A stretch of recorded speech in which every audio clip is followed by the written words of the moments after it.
हाय दोस्तों, मैं दीपक सर आप सभी को आइडियल स्टडी पॉइंट में स्वागत करता हूं। जैसा कि आप लोग देख रहे हैं, मैं क्लास 11th के लिए एनसीईआरटी मैथ सॉल्यूशन आप सभी के लिए लेकर आ गया हूं। ठीक है, तो मैं इसके पहले एक वीडियो का पार्ट बनाया हूं, ठीक है, जिसमें एक्सरसाइज में 1.1 चैप्टर से सॉल्यूशन कराया हूं और उसका बेसिक कंसेप्ट आपको बताया हूं। ठीक है, तो इसमें हम लोग एक्सरसाइज 1.1 चैप्टर में जो आगे क्वेश्चन में छोड़े हैं, उसको जो 1.1 चैप्टर है ना, उसमें जो आगे नेक्स्ट जो क्वेश्चन का सॉल्यूशन बचा हुआ है उसका सॉल्यूशन मैं लेकर आ गया हूं। ठीक है, तो चलिए इसमें हम लोग देखेंगे क्वेश्चन नंबर 1 का 6 नंबर का सॉल्यूशन करेंगे। ठीक है,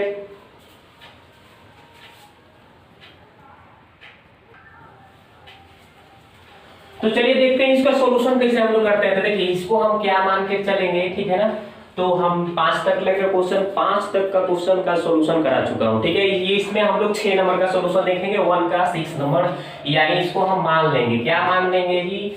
तो माना कि इसको हम f मान के चलते हैं। ठीक है ना, इसके पहले वाले क्वेश्चन में मैं 5 नंबर तक बताया था जिसमें e तक ले माने थे, इसमें मैं f मान के चलता हूं। मान लिए कि f क्या है? लेखक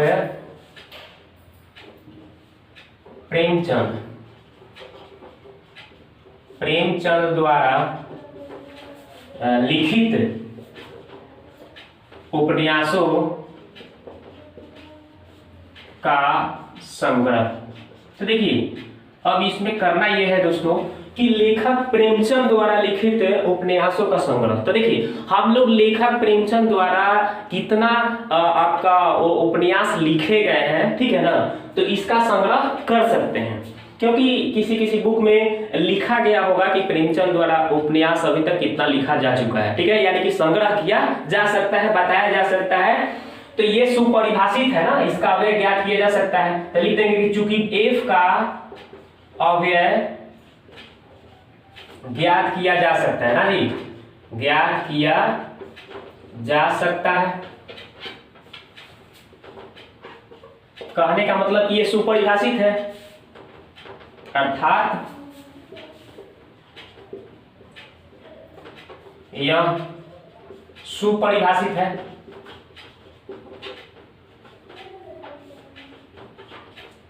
तो ये जब सुपरिभाषित हो गया तो हम क्या करेंगे? अतः f एक क्या होगा? समुच्चय है। ठीक है ना, तो ये समुच्चय है या समुच्चय नहीं है, ये आपको बताना था। क्लियर हुआ ना? चलिए अब नेक्स्ट क्वेश्चन को देखते हैं। ठीक है,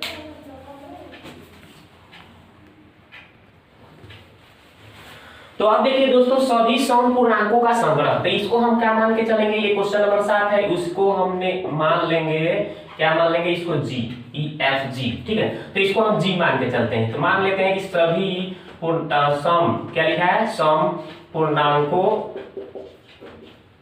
का संग्रह।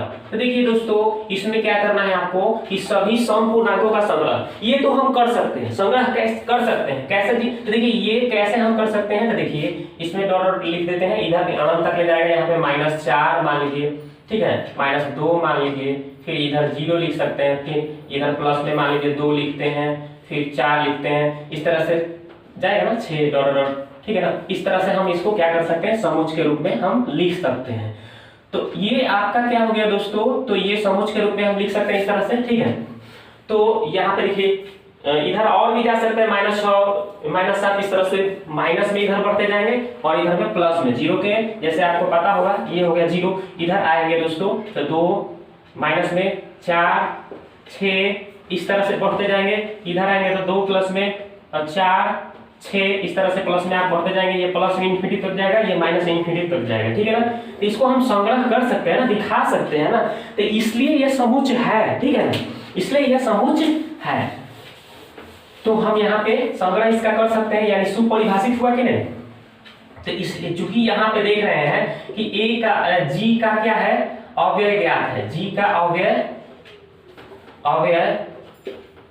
ज्ञात है, चाहे ज्ञात किया जा सकता है ना, ज्ञात है, अर्थात सुपरिभाषित है, सुपरिभाषित है,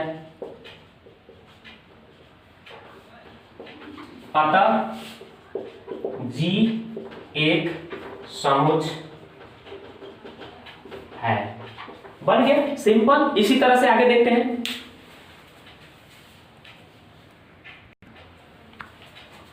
तो अब देखिए दोस्तों, इस क्वेश्चन नंबर 8 देखेंगे हम लोग 1 का 8 नंबर। इसमें कहा जा रहा है कि इस अध्याय में आने वाले प्रश्नों का संग्रह कैसे करेंगे। तो बिल्कुल उसी तरह से इसको भी बनाएंगे। हम मान लेंगे, क्या मानेंगे जी, माना कि, तो इसको हम एच मान के चलते हैं। एच, जी के बाद एच मान के चलते हैं। इस अध्याय में आने वाले प्रश्नों का संग्रह। तो देखिए दोस्तों, इस अध्याय में जो प्रश्न आने वाले प्रश्न है, इस अध्याय में जितने भी प्रश्न आ रहे हैं, ठीक है ना, तो इस अध्याय में जितने भी प्रश्न आ रहे हैं उसका आप संग्रह कर सकते हैं, तो इसलिए ये क्या हो जाएगा, सुपरिभाषित है, तो इसलिए क्या है, ये समुच है। तो हम इसको लिख देंगे कि चूंकि एच का अव्यय क्या है, ज्ञात है, ज्ञात किया जा सकता है, अव्यय ज्ञात किया जा सकता है ना जी। तो अर्थात कहने का मतलब कि ये सुपरिभाषित है। यह क्या है, सुपरिभाषित है, सुपरिभाषित है ना। तो सुपरिभाषित है, तो अतः ये एच क्या हो गया है, एच एक समुच है। सिंपल बन गया ना, बिल्कुल आसानी तरीके से आप इसी तरह से बनाएंगे। चलिए एक और क्वेश्चन है, उसको देखते हैं। तो आप देखिए दोस्तों, क्वेश्चन नंबर 9 देखिए। तो इसमें कहा जा रहा है कि विश्व में सबसे अधिक खतरनाक जानवरों का संग्रह। तो देखिए दोस्तों, आप विश्व में यानी कि पूरे वर्ल्ड में आप जाएंगे तो आप इतना थोड़े पता लगा पाएंगे कि विश्व भर में कौन कौन सा आपका खतरनाक जानवर होता है। इसका संग्रह करना मुश्किल है, कठिनाई है, इसका मापने का कोई स्केल नहीं है, पैमाना नहीं है, इसलिए यह समुच नहीं है। तो इसी तरह से आप क्या लिखेंगे कि माना कि एच हो गया ना, आई इसको मान के चलते हैं। आई क्या है, विश्व में सबसे अधिक खतरनाक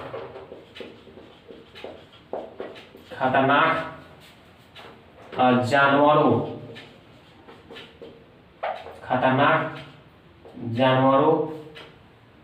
का संग्रह, ठीक है। तो इसको हमने मान लिया आई, ठीक है। उसी तरह इसको हम क्या लिखेंगे, चूंकि आई का अव्यय नहीं ज्ञात किया जा सकता है, ज्ञात किया जा सकता है ना, चाहे ज्ञात नहीं है, आई का अव्यय ज्ञात नहीं है,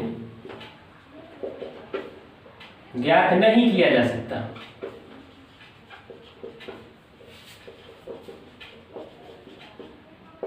नहीं ज्ञात किया जा सकता, क्यों? क्योंकि इसका मापने का कोई स्केल नहीं है, पैमाना नहीं है, क्योंकि इसको मापने का कोई स्केल नहीं है, पैमाना नहीं है ना, कोई पैमाना नहीं है, सुपरिभाषित नहीं है, कोई स्केल मापने का पैमाना नहीं है कि कौन खतरनाक है कौन खतरनाक नहीं है, ठीक है ना। तो अतः क्या लिख देंगे हम कि आई एक क्या है, समुच नहीं है, ठीक है, समुच नहीं है। तो बस बन गया।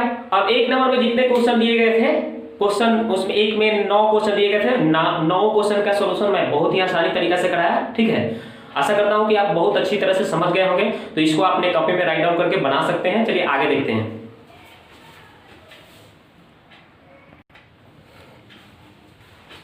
तो अब देखिए दोस्तों, क्वेश्चन नंबर हम लोग 2 देखेंगे, ठीक है ना। क्वेश्चन नंबर 2 जो है, इसमें क्या कहा जा रहा है, कहा जा रहा है कि मान लीजिए कि a बराबर 1 2 3 4 5 6 1 2 3 4 5 6 दिया गया है ये समुच में। तो बोल रहा है कि रिक्त स्थानों में उपयुक्त प्रतीक चिन्ह आपको क्या करना है, इप्सिलॉन, ठीक है ना, अव्यय है, अथवा नॉट इप्सिलॉन, अर्थात कि अव्यय नहीं है, ये आपको भरना है। तो बहुत ही आसानी तरीके से इसको मैं बताया था आपको बेसिक कंसेप्ट में। देखिए इसको कैसे हम भरेंगे। तो देखिए ये जो है अव्यय को दर्शा रहा है। तो देखिए 5 जो है, 5 क्या इस समुच्चय ए में है, दिख रहा है आपको? 5 दिख रहा है ना अव्यय। तो 5 ए में अव्यय दिख रहा है, यानी कि ए का अव्यय है, 5 ए का क्या है? अव्यय है। ए का एक अव्यय है, तो इसलिए क्या हम भरेंगे? ये प्रतीक भर देंगे। कौन सा भरेंगे प्रतीक? तो इसमें हम लोग प्रतीक भर देंगे इप्सिलॉन। इप्सिलॉन का मतलब इसका ए का ये क्या है? 5 जो है ए का अव्यय है। अब ये देखिए दोस्तों यहाँ पे 8 दे रहा है, इसमें 8 दिख रहा है? ओ नहीं ना दिख रहा है, यानी कि कहने का मतलब ए का ये 8 जो है अव्यय नहीं है। तो यहाँ पे क्या भरेंगे? नॉट इप्सिलॉन भरेंगे। नॉट इप्सिलॉन नहीं है। अब ये देखिए 0, तो 0 इसमें दिख रहा है आपको ए में, तो इसमें देखिए 0 कहीं दिख रहा है? नहीं दिख रहा है, तो बस ये भी आपका नहीं है, यानी नॉट इप्सिलॉन भरना है इसमें भी आपको, यानी नॉट इप्सिलॉन भर देना है। ठीक है ना, सिंपल। इसी तरह से देखिए 4, तो 4 ए में दिख रहा है आपको, तो 4 दिख रहा है ना, तो बस क्या करना है इसमें भी आप, इसमें क्या करना है आपको? इप्सिलॉन भरना है, क्योंकि 4 जो है इसमें ए का अव्यय है ना, इसलिए। 2 देखिए दोस्तों, तो 2 इसमें दिख रहा है ना, तो ए में 2 दिख रहा है, यानी कि करने का मतलब 2 ए का अव्यय है, तो इसमें क्या भरना है? इप्सिलॉन भरना है, यानी कि है। अब 10 देखिए दोस्तों, तो इसमें 10 दिख रहा है? 10 नहीं दिख रहा है, तो 10 नहीं दिख रहा है, यानी कि ए का अव्यय नहीं है, तो यहाँ पे नॉट इप्सिलॉन भरिए, अव्यय नहीं है। तो बस बन गया। ये क्वेश्चन दिख रहा है कितना आसानी तरीके से हम लोग सोल्व कर लिए। अब चलिए क्वेश्चन नंबर 3 देखते हैं।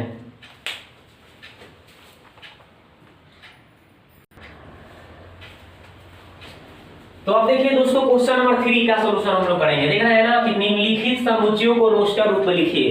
तो रोस्टर रूप में लिखना है आपको, तो क्या करना है? ये जो है ना, ये इस कथन को पूरा कर, इस ऐसा एक आपको ये देखिए रोस्टर रूप में मैं बताया था कि समुच्चय को समुच्चय निरूपण की 2 विधियां होती है, एक रोस्टर, एक समुच्चय निर्माण रूप। ठीक है, एक रोस्टर रूप, एक समुच्चय निर्माण रूप। ठीक है, तो रोस्टर रूप में हम बताए थे कि अव्यय को एक एक करके, ठीक है ना, रोस्टर रूप में क्या बताते हैं कि अव्यय को एक एक करके कोमा लगा करके, ठीक है, मझले कोष्ठ के अंदर अव्यय को लिखना ही क्या कहलाएगा?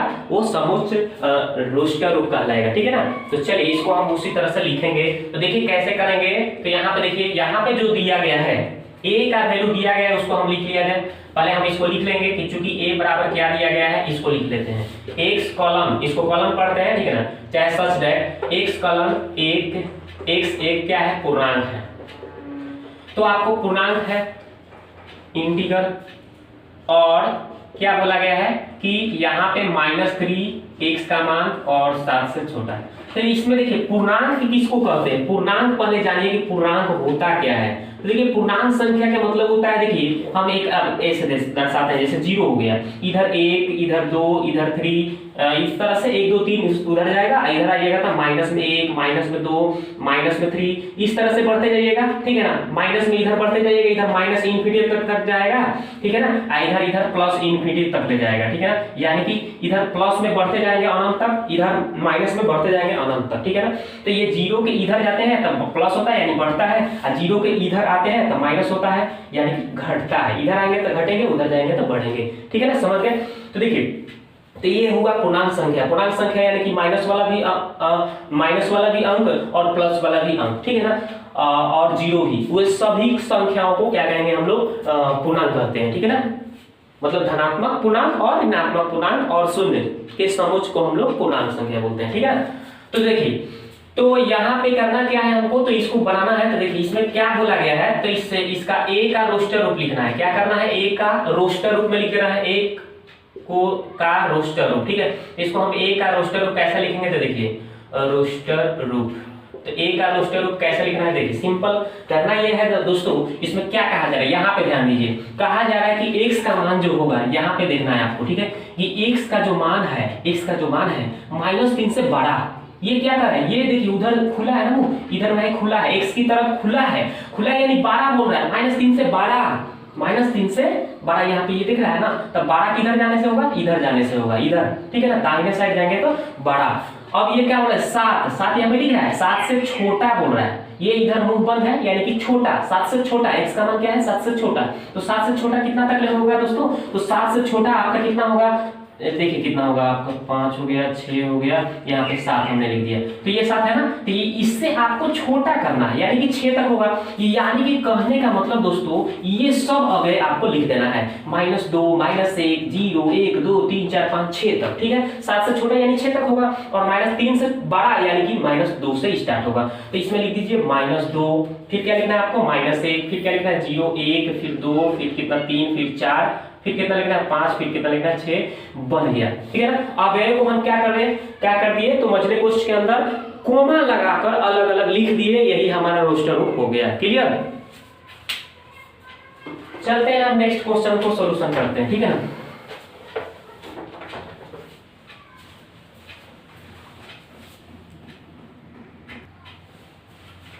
तो आप देखिए दोस्तों क्वेश्चन नंबर हम लोग क्या करेंगे, क्वेश्चन नंबर इसका 2 देखेंगे, ठीक है ना, और 3 का 2 नंबर, ठीक है ना। क्वेश्चन नंबर 3 का 2 देखेंगे। क्या कहा जा रहा है कि एक संख्या 6 से कम एक प्राकृत संख्या है। तो प्राकृत संख्या क्या होता है, हम बताए थे आपको कि प्राकृत संख्या किसे कहते हैं, n से सूचित करते हैं। तो प्राकृत संख्या गिनती की संख्याओं को प्राकृत संख्या कहते हैं। तो गिनती की संख्या स्टार्ट कहां से होता है, 1 से स्टार्ट होता है दोस्तों। इस तरह से आप बढ़ते जाएंगे तो अनंत तक ले जाएंगे, ठीक है ना। प्लस वाला ही लिया जाता है प्राकृत में, ठीक है ना, ध्यान दीजिएगा, प्लस वाला ही लिया जाता है। यानी 1 से लेकर बढ़ते जाएंगे, 1, 2, 3, 4, 5, 6, इधर 7, इस तरह से बढ़ते जाइए, अनंत तक ले बढ़ सकते हैं। तो इसमें क्या कहा है कि प्राकृत संख्या आपको लेना है, लेकिन 6 से कम यानी 6 से कम कहां तक जाएगा दोस्तों, यानी 5 तक हम ले सकते हैं।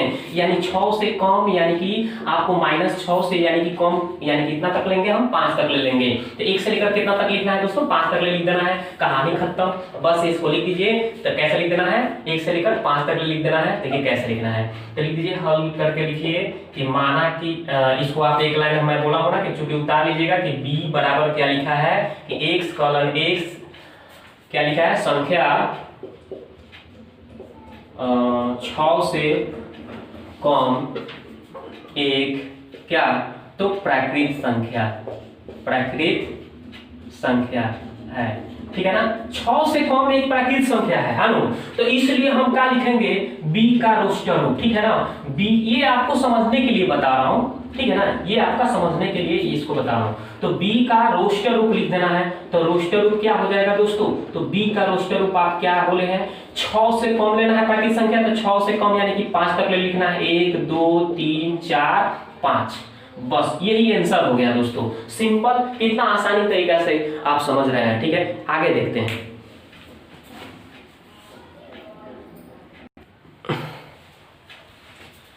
तो आप देखिए दोस्तों क्वेश्चन नंबर हम लोग 3 देखेंगे, ठीक है ना। 3 का 3 नंबर क्या कहा जा रहा है कि c बराबर दे रहा है, कितना दे रहा है कि x कॉलन x 2 अंकों की ऐसी प्राकृत संख्या, मतलब 2 अंकों की प्राकृत संख्या लेना है। तो 2 अंकों की प्राकृत संख्या कहां से स्टार्ट होता है, तो देखिए यहाँ 9 तक ले जाएंगे हम लोग, ये 8, 9 इस तरह से जाते हैं ना, इस तरह से जाते हैं। तो 9 तक ले यानी कि 0 से 9 तक ले जो अंक होते हैं ये 1 अंक के होते हैं। कितना अंक के होते हैं, 1 अंक के होते हैं। लेकिन यहीं से अब 10 से स्टार्ट करते हैं हम लोग, 10, 11, 12 इस तरह से जाते हैं हम लोग कहां तक, तो 99 तक। यहाँ पे तो 100 लेंगे तो ये 3 अंक हो जाएगा ना, तो ये नहीं लेना है, 2 अंकों तक लेना है। तो 2 अंकों की स्टार्ट कहां से होता है, तो 10 से स्टार्ट होता है संख्या 2 अंकों का, और कहां तक ले होता है 2 अंकों का, लास्ट यानी कि 99 तक ले होता है 2 अंकों का संख्या।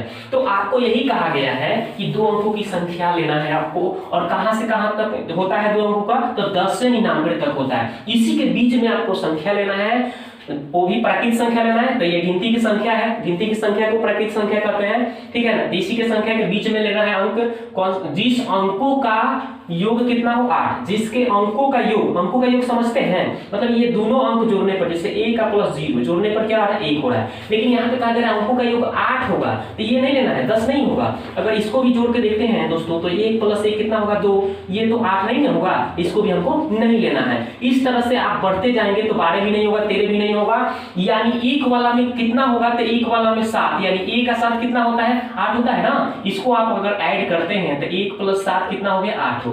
देखिए अंकों का योग 8 हुआ, तो क्या हम 17 को ले सकते हैं ना। कि यहाँ पे इससे 17 से स्टार्ट करेंगे, हम लिख देंगे कैसे कि हल चूंकि लिख देंगे कि यहाँ पे c बराबर, एक लाइन हम क्या करेंगे, x कॉलन x, इसको उतार लेंगे दोस्तों। आप क्या करेंगे इसको, तो यहाँ पे ये जो संख्या लिखा गया है इसको आप लिख लेंगे, ठीक है ना, ये आप लिख लेंगे इसमें। अब यहाँ पे यहाँ पे ये लिख लीजिएगा, ठीक है ना, इसको लिख लीजिएगा, हम केवल यहाँ पे सोल्व करना है, ठीक है ना। इसलिए सी का रोस्टर रूप लिखना है ना, रोस्टर रूप, ठीक है। तो रोस्टर रूप में क्या एक एक अव्यय को हमको क्या करना है, एक एक अव्यय को कोमा दे देकर अलग अलग लिख देना है। तो हमने क्या बोला था कि 10 से स्टार्ट करना है, कहां तक जाना है, 99 तक, इसी के बीच में लेना है। तो यहाँ पे एक 17 होगा, एक वाला अगर लेते हैं तो एक का साथ कितना होता है 8, यानी कि आपका 17 हो गया। अगर 2 वाला में 21 22 इस तरह से होता है ना, तो 2 में 6 जोड़ते हैं तो कितना होता है 8, यानी कि 26 हो जाएगा। अब ये तो 2 वाला में इतना होगा। अब 3 वाला में जाएंगे 31 32 33, 3 वाला में कितना, तो 3 वाला में 3 को और 5 को 8, यानी 35 ले लेंगे, ठीक है। और 4 वाला में जाएंगे हम 41 42 इस तरह से होता है, तो 4 वाला में कितना जोड़ेंगे, 4 और 4 यानी 44 हो जाएगा, ठीक है। और फिर 5 वाला में जाएंगे 51 52 53, तो कितना हो जाएगा, 5 में हम 3 जोड़ देंगे यानी कि 53 ले लेंगे, 5 3 8 होता है, तो 53 लिख लेंगे दोस्तों, ठीक है। इसी तरह से हम क्या आगे 5 वाला हो गया। अब कितना होता है 6 वाला, इसके बीच में 6 वाला लेंगे तो 61 62 63 ऐसे होता है ना, तो 6 में कितना 2 जोड़ेंगे तो 8 हो जाएगा, यानी कि 62 ले लेंगे हम, ठीक है। अब 7 वाला में जाएंगे 71 72 73, तो इस तरह से 7 में हम 1 जोड़ेंगे 8 हो जाएगा, यानी 71 हो जाएगा दोस्तों। इसी तरह से आप यानी कि इसका ये यहाँ पे 62 हुआ, यहाँ पे 71 हुआ, ठीक है ना। अब इसी तरह से 8 वाला में जाएंगे तो 81 82 83 होता है ना, 81 82 83 84, तो इसमें देखिए 0 लगाएंगे, तब ना 0 में 8 जोड़ेंगे तो 8 होगा, यानी कि 80। अब 9 वाला में जाइएगा तो आप कितना हूं लिखिए यहाँ पे, तो ये अगर 0 भी लिखते हैं तब भी जोड़ने पर कितना हो जाएगा, 9 में 0 जोड़िएगा क्या होगा, 9 हो गया, यानी बढ़ गया। यानी हमको 90 से उधर नहीं जाना, 90 के अंदर में रहना है। तो 90 के अंदर यानी कि 90 से मतलब कि आपको 80 के बाद, जैसे ही देखिए 80 के बाद जैसे 81 लिए तो 8 है कितना हो जाएगा जी, 8 है 1 9 हो जाएगा, यानी कि आपको इससे आगे नहीं बढ़ना, 80 से आगे नहीं बढ़ना है, नहीं तो ज्यादा हो जाएगा, अंकों का योगफल 8 से ज्यादा हो जाएगा ना। तो बस 80 लास्ट हुआ, बस यहाँ तक ले, यही इसका राइट आंसर हो गया दोस्तों। कितना हो गया, तो सी का रोस्टर रूप हो गया 17 26 35 44 53 62 71 80। अब चलिए नेक्स्ट देखते हैं, ठीक है।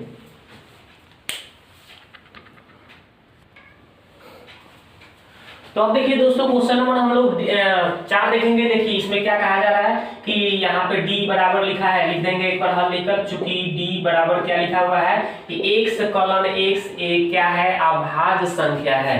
तो अभाज्य संख्या है, इसको आप लिख लेंगे, ठीक है ना, यहाँ तक। तो यहाँ पे अभाज्य संख्या है जो 60 का भाजक है, यानी कि 60 को काटता है, ठीक है ना, 60 का भाजक है। तो देखिए यहाँ पे हम निकाल के दिखाते हैं आपको। 2 से कटेगा तो 30 हो जाएगा, फिर 2 से कटेगा 15 हो जाएगा, फिर 3 से कट सकता है, 3 5 15, फिर 5 से कट सकता है, यानी इतना सारे अंकों से कट रहा है, 2 से 3 से 5 से। तो यानी कि देखिए इसलिए हो जाएगा यहाँ पे d का रोस्टर रूप क्या हो जाएगा दोस्तों, तो d का रोस्टर रूप हो जाएगा आपका, तो कौन कौन सा अंक हो जाएगा दोस्तों, तो 2। तो यहाँ पे 2, अब यहाँ पे देखिए 2, फिर तो 2 याद रखेंगे यहाँ पे कि कभी भी हम लोग समुच्च में एक जैसे अंक को बार बार नहीं लिखते हैं। एक बार लिखा गया तो हो गया, उसको डबल ट्रिपल नहीं लिखना है। तो यहाँ पे 2 बार आ रहा है तो 2 बार नहीं लिखेंगे, एक ही बार में उसका काम हो गया, ठीक है। 2 भी है, 2 से कटने वाला 3 है तो 3 लिख लेंगे, 5 है 5 लिख दिए, हो गया क्लियर। बस यही आपका 2 3 5 से ये 5 का ये भाजक है, तो यही इसका राइट आंसर। चलिए अब अगले सवाल को देखते हैं।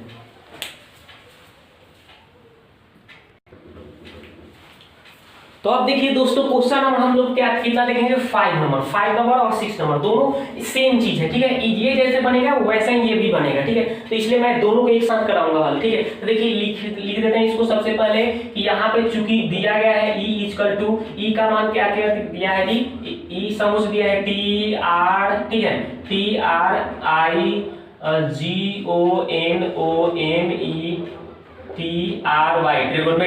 ट्रिगोनोमेट्री शब्द लिखा हुआ है, ठीक है ना। इसका समुच्चय क्या बोला है, शब्द के सभी अक्षरों का समुच्चय, तो ये आप लिख लेंगे, उतार लेंगे, ठीक है।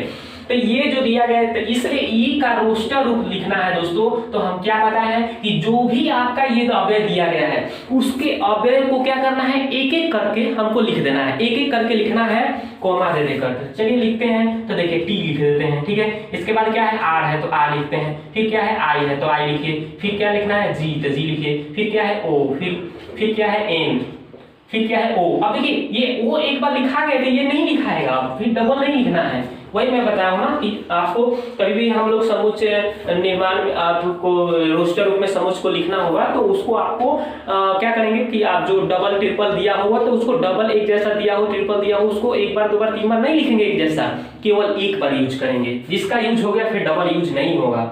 जिसका ओ का यूज हो चुका है ये फिर ओ नहीं लिखाएगा। फिर क्या है, एम है तो एम लिख दिया जाए। फिर क्या लिखा हुआ है यहाँ पे, ई लिखा हुआ है तो ई लिख दिया जाए। ई का यूज नहीं हुआ है। टी, देखिए टी का यूज हो चुका है यहाँ पे, इसलिए यहाँ पे ये टी का यूज नहीं होगा, मत कीजिए इसका। अब आर है तो देखिए इसमें आर, हाँ आर यूज हो चुका है तो ये भी नहीं होगा। वाई, वाई इसमें नहीं हुआ है यूज तो वाई लिख दिया जाए, बस बन गया। क्लियर। इसी तरह से इसको भी बनाना है तो आप इसको आप चाहेंगे तो इसी तरह से बना सकते हैं, नहीं तो देखिए मैं बना देता हूँ। ठीक है, तो इसको आप ऐसे ही लिख सकते हैं। एक लाइन आप उतार लेंगे कि बेटर, BETTER बेटर शब्द, ठीक है। तब बेटर शब्द इस तरह से आप उतार लेंगे जो दिया गया है। इसलिए आप यहाँ पे F बराबर लिखेंगे दोस्तों समुच्च के रूप में, तो B समुच्च के रूप में लिखना है ना, मझले कोष्ठ के अंदर एक एक करके कॉमा देकर लिख देना है। तब B लिख देना है, E लिखना है। डबल टी है तो एक बार टी का यूज करना है, डबल नहीं यूज, एक बार हो गया तो डबल नहीं करना। ई का भी देखिए यहाँ पे यूज हो गया तो इसको यूज मत करिए। आर एक बार यूज होगा क्योंकि आर का यूज नहीं हुआ है, बस बन गया। ठीक है ना। तो दोस्तों ये आपको वीडियो अच्छा लगा, ठीक है।